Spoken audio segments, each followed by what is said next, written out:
Hello दोस्तों, हमारे channel में आपका स्वागत है। चलिए शुरू करते हैं हम अपनी आज की स्टोरी। हमें पूरी उम्मीद है कि आपको हमारी स्टोरी ज़रूर पसंद आएगी। 4 साल पहले मयंक मेरी ज़िंदगी में सुबह की पहली किरण की तरह आए। वह मेरी एक सहकर्मी के फौजी कजिन थे, जिन्होंने पहली मुलाकात में ही मुझसे कहा कि एक दिन तुम मिसेस विश्नोई बनोगी। लेकिन उस समय मैंने यह बात हंसी में टाल दी थी।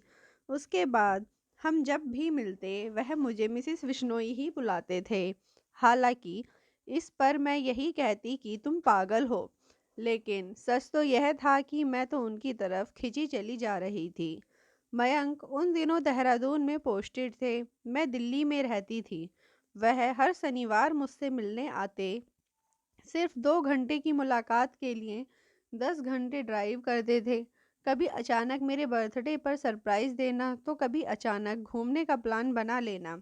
हालांकि मयंक के साथ जुड़े रहना इतना आसान नहीं था। उनकी ड्यूटी ऐसी जगह लग जाती थी जहां ना तो नेटवर्क होता था, ना ही मिलने की कोई संभावना। 2 महीने तक हमारी कोई मुलाकात नहीं हुई, लेकिन अपने बर्थडे वाले दिन वह वापस आए और देखते ही मुझे गले लगा लिया। वह बोले, तुम्हें देख लिया, मेरा बर्थडे मन गया।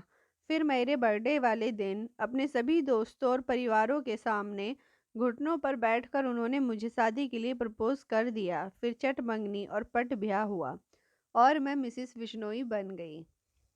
एक बार मयंक ने मुझसे कहा था, एक ऐसा समय भी आ सकता है जब मैं शायद लौट के ही ना आऊं, या तिरंगे में लिपट के आऊं। तुम एक फौजी की पत्नी हो, यह बात हमेशा याद रखना। जब वो ऐसी बातें करते मैं परेशान हो जाती। हालांकि मुझे पता था कि मैंने किस दुनिया में कदम रखा है, लेकिन मयंक के साथ जीवन बहुत अच्छा था। 1 साल बाद वह मैनेजर बन गए और उनकी पोस्टिंग कश्मीर के शोपियो इलाके में हो गई। यह आतंक का गढ़ था। मैं हमेशा परेशान रहती, न्यूज़ देखने से तो हमेशा ही दूर रहती थी। इस दौरान भी मयंक मेरा ध्यान रखते, मौका निकाल के बर्थडे और सालगिरह पर भी आते। शादी को बेशक 4 साल हो गए थे, पर बॉर्डर पर जाते पति को गुड बाय बोलना आसान नहीं होता। एक बार जब मयंक छुट्टी से वापस जाने लगे तो बोले, let's make a family, I wanna be a dad. फिर उसके बाद वह कभी नहीं आए। सिर्फ उनकी खबर आई कि सर के सिर में गोली लगी है।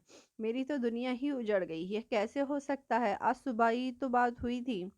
मैं भागी भागी श्रीनगर पहुंची। वह कोमा में थे। उन्हें इस तरह देखकर मैं टूट गई। डॉक्टर ने बताया he is a brain dead. लेकिन इसके बाद भी मैं उनसे बातें करती रही। मुझे लगा शायद वह मेरे लिए लौट आए। जीवन मृत्यु का यह संघर्ष 15 दिन तक चलता रहा। अंत में मैंने उनसे कहा, I love you and I am proud of you, please rest now. और मयंक चले गए। इस बात को 2 महीने बीत गए, लेकिन मुझे अभी भी यही लगता है कि वह मेरे साथ हैं।